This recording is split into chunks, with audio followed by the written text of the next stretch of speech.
Welcome to Cupside Commentary, your sideline seat to the Women's Rugby World Cup, a record-setting event. At the detriment of our sleep schedules. I'm James, a host at UCFM. And I'm Bonnie, a current player at the ACT Brumbies. This podcast is about previewing and recapping every game in the 2025 Women's Rugby World Cup. This World Cup is looking to be the most historic yet, with record-setting attendances, and we want to take you through the full journey. And welcome to round 3 review and a quarterfinal preview this week with Bonnie and I. We're going to start with our review of what happened this week, some special attendees, which we'll get to in a little bit.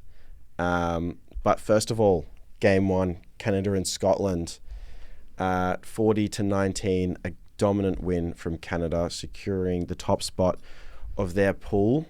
Player of the match, Emily Tutosu, scoring 2 tries and having an amazing game. Yeah, what an amazing game this was for both teams, really, because they both wanted to put it to each other. They're both in the quarterfinals, so yeah, a really amazing game on both behalves, but Canada just proving how strong they are, being number 2 in the world. So yeah, really, really cool. An awesome moment for Canada too.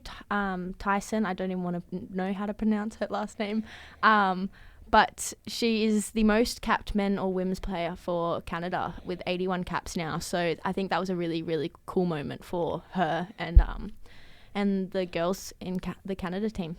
Yeah, absolutely. An amazing achievement for a Scottish player.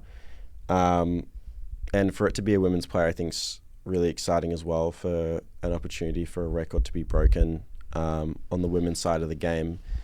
But yeah, overall, actually a surprisingly tight game when you're looking at rung meters, 433 to 363, which is pretty decently close. But the scoreline 40-19, I think it just shows how clinical and expansive Canada can be, and just how good they are actually putting points on the board and being clinical with all of their chances. But yeah, 14 offloads, I think it shows quite a bit of creativity as well, and confidence from Canada. Yeah, definitely. Just some highlights for Scotland, though. It's the first time in the quarterfinals since 2002, so really amazing for them. And Eve Gallinger, top tackles in the whole comp, 62 over the whole 3 rounds. So I think she's hasn't she been the most of every game she's played in? Yep. I swear. She's absolutely dominating on defense. She's killing it. So, yeah, really, really cool to see. Yeah, complete workhorse. But to move on to our next game, we have the US versus Samoa to wrap up Pool A. To wrap up their Pool A adventures.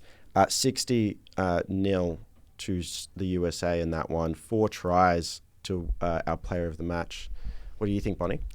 I'm really proud of Samoa on this one. Obviously, they knew that USA had a big job to do against them, and they were able to hold them out as much as they did. Obviously, 60-0, it's a big scoreline, but for Samoa, this is their most minimal scoreline they've had this whole tournament. So for them to do that against a team that's really pushing to try and make those quarterfinals, I'm really, really proud of them. That's a really good effort from them.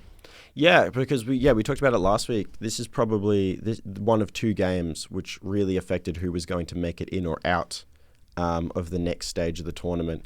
And the US needed to push for, I think they were likely aiming for 70 to 80 plus points. So to be held down to 60 and have Samoa's best performance yet, I think is brilliant and extremely helpful for the Australian Wallaroos this tournament as well. Yeah, definitely. But in saying that, USA, they were so dominant. 100% scrum success. That's incredible. Yeah, doing really well in the forwards this game, and dominating a lot of the areas of play. And then defenders beaten 45 throughout the game from the US backs. That's so good. And just shows what they're capable of. It's unfortunate they won't be able to go on in the tournament, and I think a lot of US fans are going to be extremely disappointed with the result here, but it's not for a lack of trying. I think Pool A was an extremely tough pool to be in. Yeah, definitely. And unfortunately, they miss out based on point differential this time around. But on to our next game, we have Fiji and Wales, 28-25. With some special attendance. Yes, this game saw Kate and William, the royal family, in attendance, which is really, really cool. there's photos of William down in the change rooms with the Wales team after the game and interacting with them, giving out hugs and things like that. I mean, that's just amazing. Imagine going to the World Cup and playing not only for your country, but being able to meet the royal family. It's just, I mean, that's a dream, right?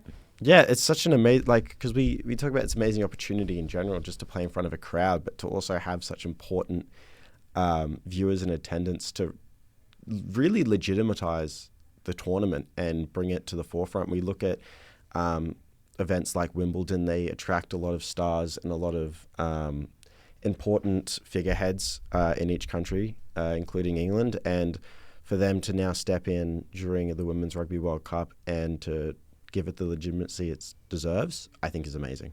Yeah, definitely. But overall in this game, Fiji finally got the win that we were all hoping they did. It was offload central in that game, and oh my gosh, it was actually such an amazing game to watch. It was also almost an experience. The Fiji crowd, the team, they've just got so much heart, so much passion. They play such an exciting game that we've talked about throughout this whole podcast, and I finally feel like we saw this in this game. Yeah, we've been talking about this since week one, potentially overhyping it just a little bit, but I think now we finally get to enjoy the fruits of Fiji because, absolute beautiful rugby from them, and a win on a stage like this is amazing. A tight battle as well. Like, it wasn't like this was easy. And I think that's going to do a world of good for Fiji rugby in general. I know that Wales will likely be one of the more disappointed teams this campaign, simply because on home turf, they would have liked to perform a little higher. But I think at the end of the day, like, it's amazing for both teams. And a tight win from Fiji, I think, is also a testament to Wales and how much they brought into this game. Yeah, definitely. Saying that, Wales did look really good overall, but unfortunately conversions really letting them down, not able to score any of their conversions. So despite scoring more tries than Fiji, just couldn't get the points they needed in order to get the win there. And in fact, shutting out Fiji in the second half, which just shows how much Wales were putting into this game, unfortunately to fall short. But that takes us on to England versus Australia, 47-7. It may seem like a bit of a defeat here for Australia, but absolutely this was as close to a win as you can get. Now securing our spot in the quarterfinals, and to give England probably the best run for their money that they've had so far this season. This tournament. And the first 30 minutes, I loved it. I thought Australia looked really good. I think we kept ourselves in the game. There was a beauty of a 50-22 I saw as well from the Wallaroos. I'm super happy with how this went, to be honest. Yeah, I won't lie. I was stressed going into this round. But no, it's so good. I'm so proud of our team. They did so well. They held out England as much as they could. We talked about defence being a key, and I definitely think they put it to them in defence.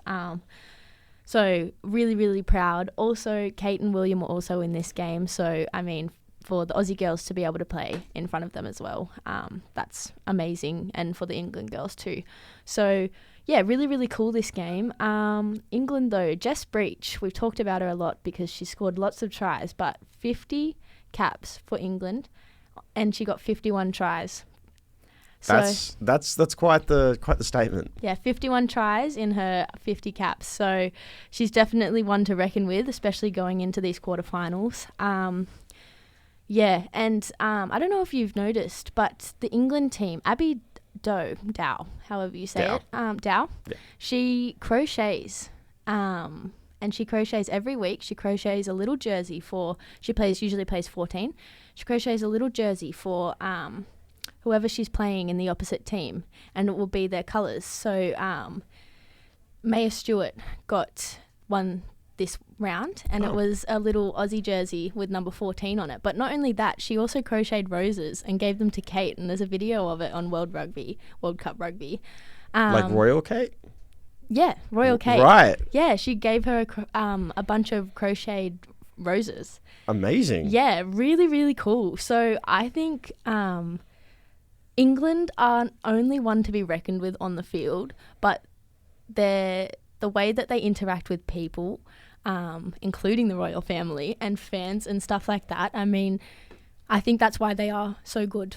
It's rare that I say this in sport about England, but them being at the top, I think, is one of the better things for women's rugby, because they have taken this role as being what is a dominant side and using it to promote the game and to promote every single team they play with. And all of their fans have really held that as well, with all the attendance so far in this tournament, supporting all of the teams who just don't quite have the funding that England does. And I genuinely think they're doing an amazing job at the top there of supporting from the top down every other team. Yeah, definitely. But I think the biggest thing to take out of this game is that we secured that quarterfinal spot with this score. So, I mean, out of everything, biggest win ever. Yeah, it doesn't get much harder than England. But it's not going to be easy from this point onwards. But this in what is a tough round, a tough pool, I think this is absolutely a success for Australian rugby. And with the score that we put on against England, I'm confident that there's a chance we could either make a tight game or a cheeky win in our quarterfinals. But we'll get to that in just a bit. To finish up the rest of the round, we also have Japan 29 to Spain 21, a battle for third in that pool. Japan, I mean, I talked about last week how I thought that it was time for them to get their first win of the tournament. I'm in my Japanese jersey today again. I'm loving it. I really am. An amazing work from them and a perfect way to finish. Well, wasn't this such an exciting game? It was so expansive. The offloads from both teams. Yeah, really, really cool game. Really cool to see Japan get a win, but also Spain to still give it to them. And both teams to finish off the campaign in the right way. So really cool. Yeah, I mean, watching Spain, I think we talked that we're a little. I mean, they'll probably be a little disappointed, but I actually think they've stayed in their games reasonably well. And I think with a couple changes here and there, in a couple of years, they might be able to secure a win or two and push a bit further, because I was actually pretty impressed, and I think potentially a bit of an underrated team coming out of their results. But another young team, we have Brazil 3 to Italy 64. Unfortunately, Brazil wasn't able to claim their second try of the tournament like we were hoping, but they got points on the board, and it wraps up what is an exciting inaugural appearance for them, and Italy securing a very strong win to wrap up their competition in third place in that pool. Yeah, no, really cool this game. Obviously, really cool to see Brazil again. I mean, these girls are just amazing for being there and achieving what they've achieved, getting points on the board in their first World Cup. So, yeah, I think Brazil will go home and they'll be very happy with themselves because they have put up a really good campaign for their first time. And obviously, Italy getting that major win, that's really good to have under their belt as well. Yeah, and it's important to remember that for them being so young into this competition, it means there's so much room for growth, but also that's where we see so much of it. So they may seem a little bit off pace at the moment, considering the scoreline, but if any small increments of them getting better, I think will show so quickly, and we'll see them catch up in the next couple of years if they get another opportunity, because even now they've improved massively since when they qualified, and they've looked so dominant against their local competition. So I think give it a few years and some strong opportunities for Brazil to show it, and they'll come back strong. Yeah. But talking about strength, we have New Zealand 40 to a shutout Ireland 0. Not the result I was expecting on Ireland's behalf, but New Zealand so good. So dominant. I absolutely love watching this team. Just the connection they have, their ball skills, their offloads, you can see it. It's all connection, and they just put on an absolute show for everyone. I think one of the best tries I've ever seen was scored, and it went through almost the whole team to get there.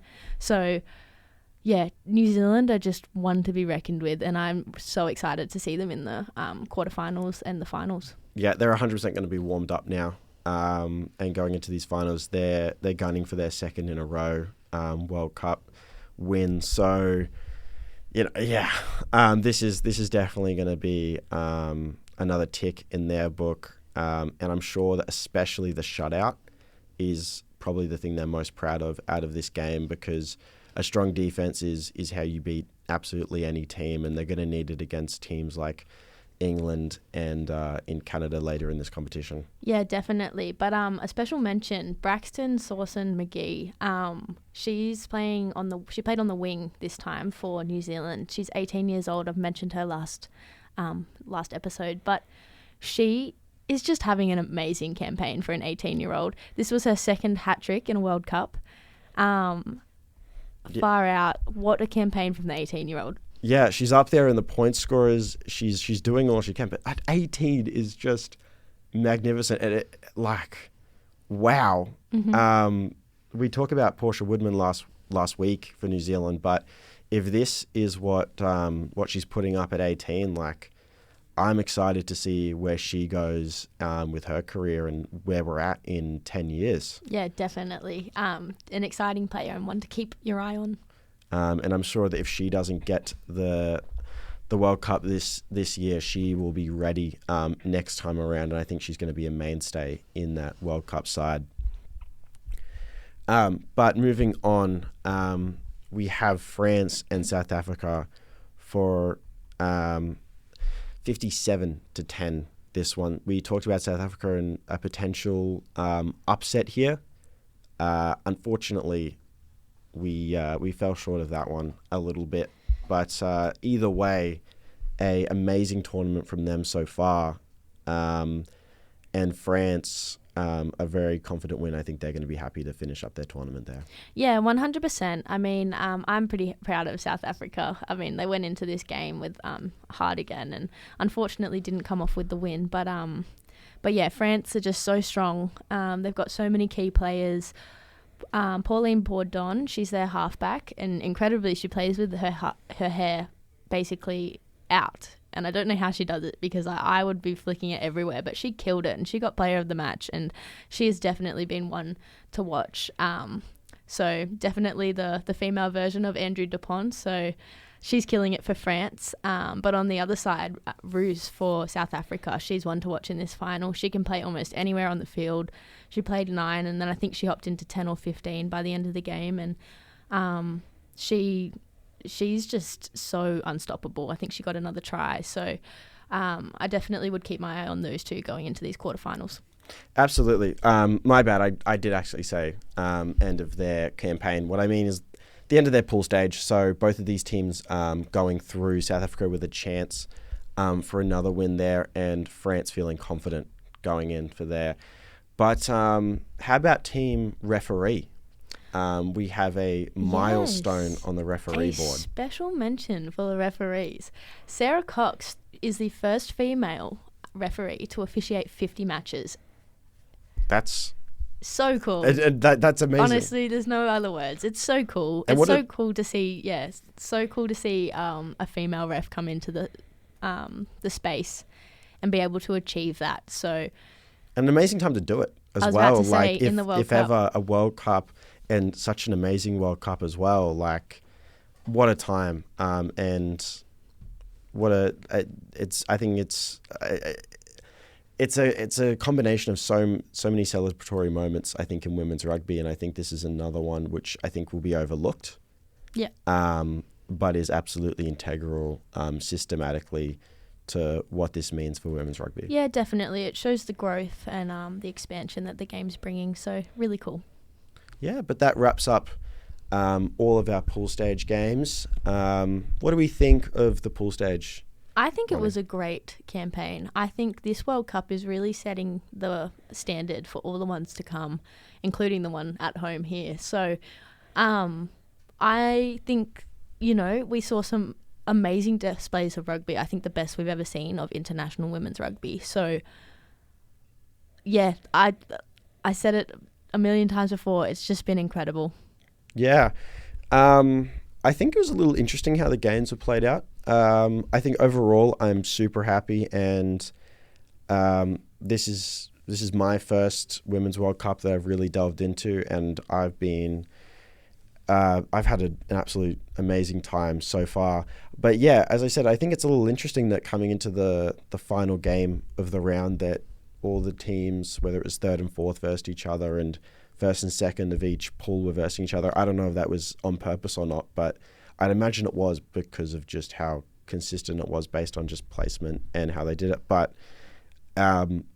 amazing so far. And that last game of the pool rounds, I think, meant a lot to so many teams and was the closest game for most of them in that pool stage as well. So plenty of games throughout all three rounds that were exciting to watch. Yeah. But if you want to talk about exciting, how exciting are the quarterfinals? I'm so excited. Oh my gosh. I can't wait to have no sleep for these because it's going to be so worth it. Absolutely. If there's a time to start watching live, it's now. And now we have the best of women's rugby across the world representing their nations in the quarterfinals at the World Cup. And we start off on Saturday, September 13th. We have New Zealand and South Africa at 10 o'clock in Exeter. This one's going to be a big game. I mean, South Africa, they're just going to come out and try and put as much flair and as much strength against New Zealand as they can. And I mean, New Zealand are just going to be continuing their campaign. It's going to be no mercy from New Zealand now. So really excited to see this game. I do think South Africa have a massive battle on their hands if they want to try to win this game. But either way, I think it's going to be a really great spectacle of rugby and really cool to set our quarterfinals off with New Zealand. So, yeah. Yeah, I think New Zealand, as you said, they're going to be full force now. There's going to be zero mercy, and we're going to get an idea of exactly what a full-strength New Zealand side is capable of. And for South Africa, I think it's going to be an amazing opportunity for them. And I reckon they're going to get pretty creative as well. So we could see a surprise couple tries in there with some creative play. But overall, it's a celebration that they're there, and it's going to be a high-class match. Yeah, definitely. Excited. And then we move on to Sunday. A couple hours later at 1 a.m. we have Canada and Australia. Not too bad timing. In Bristol to open up our quarterfinals. It's going to be a tough fight. Canada is no slouch. But what do you think, Bonnie? Oh, I mean, Canada is so hard. They're so strong right now, and we haven't been able to knock them off that pedestal yet. But if there's any time to do it, it's now. And I think we've done a really good campaign so far, and we definitely have the chance to, overtake this team. But yeah, I think it's going to be a hard job for us. I think it's going to be a really hard job for us, to be honest. Yeah, it will be. Saying that, I feel a little more confident after our game against England. I think we did look good for portions of that game, and I think comparatively to England's other games, we put them under a little more pressure and we kept them down. Our defense probably isn't exactly where we wanted it to be, but I think it was decent for the situation. And I think if we get any better than that, then we're going to make this game close. And a close game of rugby, you just never know. It can be individual moments after that point, and we do have individual great players. So I think there's a chance, but it's going to be an absolute celebration if we manage to get it done. Yeah, definitely. And I think this game for us is all going to be about connection and that connection on field. So whether that's in defence or attack, we just need to stay connected and work together. So yeah, it's going to be an exciting game. Absolutely. And then we have France versus Ireland. France coming off a big win. Ireland feeling a little disappointed after their last one. I think Ireland are going to they've got something to prove now, and they're going to like, as much as it's great to be there, I think neither of these teams are going to just take it as, well, great, I'm in finals.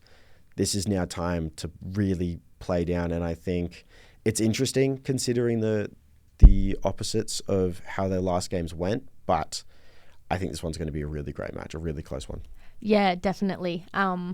Yeah, I think it's going to be a really exciting game of rugby. France and Ireland, I mean, big rugby nations, both of them. So it'd be really cool to see what they bring to these quarterfinals, the different styles of play that they bring, and kind of what attacking patterns they bring against each other will be really cool to see. So yeah, excited for this one. Absolutely, and that one's at 10 o'clock on Sunday. And then we move to our final game of the quarterfinals, England and Scotland at 1 a.m. on Monday night. England going up against a hometown rival, effectively, in Scotland. And once again, we talk about no mercy. I think that's exactly what we're going to see this time around from England. And we're going to get some pace setting for where everyone else needs to be come 4 weeks' time on September 28th for that grand final. And I'm excited to see England throw everything at it. Yeah, definitely. I think it's going to be unfortunate for them not to have Ellie Kildunn, but I mean, the team itself without her is still so amazing, so expansive. So, yeah, really excited to see what they bring to these quarterfinals. I know Scotland will be definitely pushing against them. Obviously, it's quarterfinal, but also because it's their first one since 2002. So they'll definitely be going out there with, big chip on their shoulders. So, yeah, it'll be an exciting game, but I think England are just so strong, so amazing, and yeah. Yeah, I mean, we have seen Scotland with their defensive efforts, and they're going to need to pull another one out here. But yeah, I think it'd be really interesting to see, are England able to take it another step up from what we've already seen, because they have been so strong. With, like, now that we're in finals, do we see another step up from that? Because yeah, if so, then wow. Yeah, definitely. But overall, yeah, I think Scotland as well, playing with heaps of heart. But yeah, it's going to be heart and skill over the next week and next 4 weeks as we narrow down our games. Only four games. What are we going to do with ourselves? There's only 4 games. Catch up on sleep? No. Yeah, actually. But no, it's so exciting. 4 games, either way. Like, that's 8 teams, so we still get to see so many different types of rugby. And I think the level's just going to go even higher than we've seen it. So, yeah, it's exciting. We just get to keep watching better and better and better rugby. So really, really cool. My favourite thing about finals footy is that everything can go absolutely south and we can see teams rise and some drop. So excited to see if that happens. Excited to see all the ins and outs of what's happening. And yeah, just excited to follow along. Absolutely. So yeah, with less games but more excitement than ever, we're going into the quarterfinals. And we will be here to wrap up everything that happens on the weekend and tell you exactly what's up. But I think it's time that, although you should keep listening to our podcast, it's time to start watching the games, because with only limited games on now and everything at stake, this is the time to tune in. But if you happen to miss any of the games, we'll be here to go over the results. Maybe a little more of a deep dive, considering there's a bit less games. Yeah. But yeah, super, super excited. Super excited. Yeah. But that wraps up this week's episode. I've been James. And I've been Bonnie. Make sure to watch all of the games on Stan Sport when you can. And if not, we'll be here. See you next week. See you then. Bonnie.